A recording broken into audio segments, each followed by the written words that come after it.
Rajkot civil હોસ્પિટલમાં ગેરવર્તનનો મુદ્દો સામે આવ્યો છે। લોકગાયક મીરા આહિરે સ્ટાફનો વિડીયો વાયરલ કર્યો હતો। નર્સિંગ સ્ટાફ સિવિલ સુપ્રિન્ટેન્ડન્ટને રજૂઆત કરવા માટે પહોંચ્યો। સિવિલ હોસ્પિટલના નવા બિલ્ડિંગમાં બીજા માળે બેઠક ચાલુ છે, તો હોસ્પિટલ સ્ટાફે ગેરવર્તન કર્યું હોવાનું લગાવ્યો હતો આરોપ।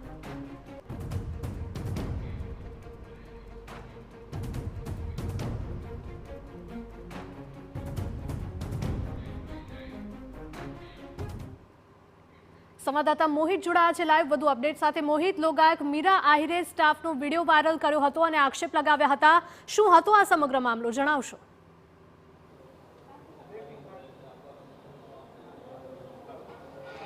જે રીતે ગઈકાલે લોકગાયિકા જે મીરા આહિર છે તેમના દ્વારા એક વિડીયો વાયરલ કરવામાં આવ્યો હતો અને રાજકોટની સિવિલ હોસ્પિટલમાં ઇમરજન્સીના નર્સિંગ સ્ટાફ છે તેમની સાથે ગેરવર્તન કર્યા હોવાનો તેમના દ્વારા આક્ષેપ છે તે લગાવવામાં આવ્યો હતો। તેમનો આક્ષેપ હતો કે તેમના ભાઈ છે તેમને માથાના ભાગે ઈજા થઈ હતી અને જ્યારે સિવિલ હોસ્પિટલના ઇમરજન્સી ભાગમાં તેમને લઈ જવામાં આવ્યા ત્યારે 45 મિનિટ સુધી કોઈપણ પ્રકારની સારવાર છે તે આપવામાં ન આવી અને જ્યારે તેમને જે નર્સિંગ સ્ટાફને રજૂઆત કરી તો તેમની સાથે તેઓ લાજવાની બદલે ગાજ્યા અને તેમના દ્વારા તેમની સાથે ઉદ્ધતાઈ ભર્યું વર્તન કરવામાં આવ્યું। આખા મામલાનો વિડીયો વાયરલ થતા હવે સિવિલ હોસ્પિટલનું તંત્ર છે તે હરકતમાં આવ્યું છે। આપને હું દ્રશ્યો બતાવવા માંગીશ કે સિવિલ હોસ્પિટલની જે નવી બિલ્ડિંગ છે ત્યાં બીજા માળે અત્યારે જે સિવિલ સુપ્રિન્ટેન્ડન્ટ છે તેમની અધ્યક્ષતામાં એક બેઠકનું આયોજન છે તે કરવામાં આવ્યું છે, જેમાં ગઈકાલે જે ફરજ પર હાજર તમામ નર્સિંગ સ્ટાફ આ ઉપરાંત રેસિડેન્ટ ડોક્ટરો, મેડિકલ ઓફિસર તમામ લોકોની પાસેથી જે અત્યારે જે સિવિલ સુપ્રિન્ટેન્ડન્ટ છે તેમના દ્વારા વિગતો છે તે મેળવાઈ રહી છે। ગઈકાલે જે પ્રકારે જે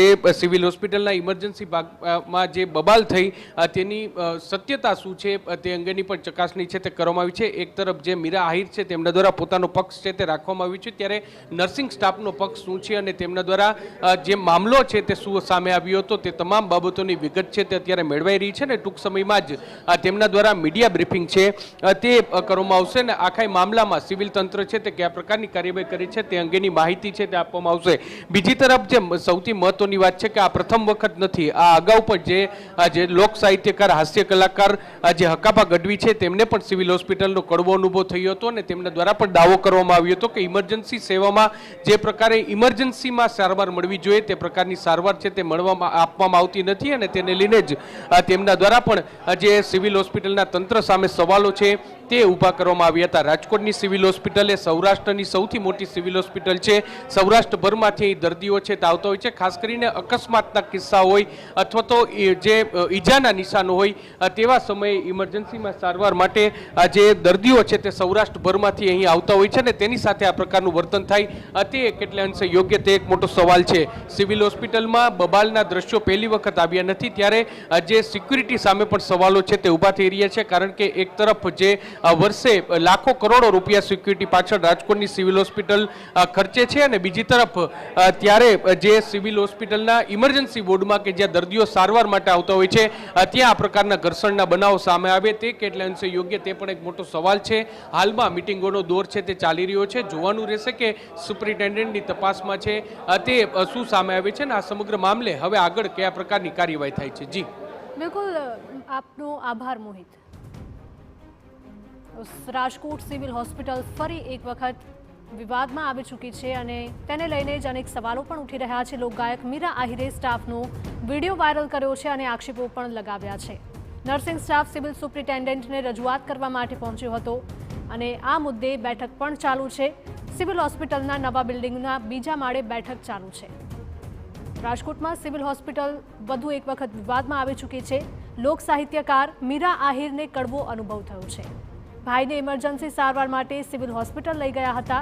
કેસની ગંભીરતા છતાં પણ 45 મિનિટ સુધી કોઈએ આ કેસ ન લીધાનો આરોપ તેમણે લગાવ્યો છે। ડોક્ટર અને સ્ટાફે ગેરવર્તન અને અભદ્ર ભાષાનો પ્રયોગ કર્યાનો પણ તેમણે આરોપ લગાવ્યો છે। તંત્રની કામગીરી સામે સવાલ ઉઠાવતો વિડીયો સોશિયલ મીડિયા પર તેમણે શેર પણ કર્યો છે। મને કહ્યું નહીં દાખલ કરીએ, તારાથી થાય તે કરી લે તેવા આક્ષેપો મીરા આહિરે કર્યા હતા। ત્યારે અગાઉ લોક સાહિત્યકાર હકાભા ગઢવીને પણ સિવિલ હોસ્પિટલનો કડવો અનુભવ થઈ ચૂક્યો છે। તે બાદ પણ સિવિલ હોસ્પિટલની પરિસ્થિતિમાં કોઈ જ સુધારો નથી આવ્યો। મીરા આહિરનો આક્ષેપ છે કે તેમના ભાઈને માથામાં વાગ્યું હતું। ઇમરજન્સી સારવારની જરૂર હોવા છતાં 45 મિનિટ સુધી આ કેસ દાખલ ન થયો અને જ્યારે તેમણે આ અંગે સવાલો પૂછ્યા તો સ્ટાફે ગેરવર્તન કર્યું હતું। ફાઇલ એની પાસે આવી ગઈ છે, ફાઇલ એમની પાસે હે. હવે શું કરવાની? ઇમરજન્સી માટે 10 કલાક રાહ જોવાની. ઇમરજન્સી કોને કહેવાય? ડાયરેક્ટ સીધું એમ કે 14 કર્યું એટલે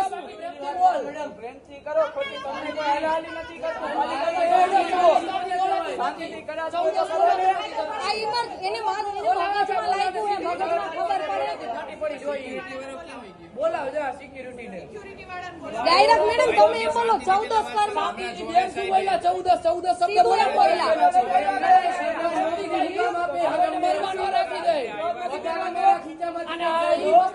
મીરા આહિરનો આક્ષેપ છે કે તેમના ભાઈને માથામાં વાગ્યું હતું. ઇમરજન્સી સારવારની જરૂર હોવા છતાં 45 મિનિટ સુધી કેસ દાખલ ન થયો અને જ્યારે તેમણે આ અંગે સવાલો પૂછ્યા તો સ્ટાફે ગેરવર્તન કર્યું હતું.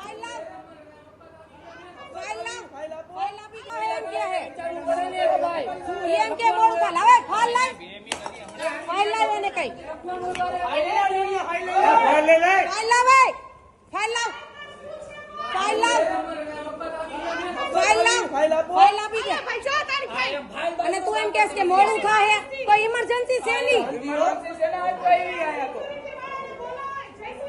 હા બોલાવો બોલાવો.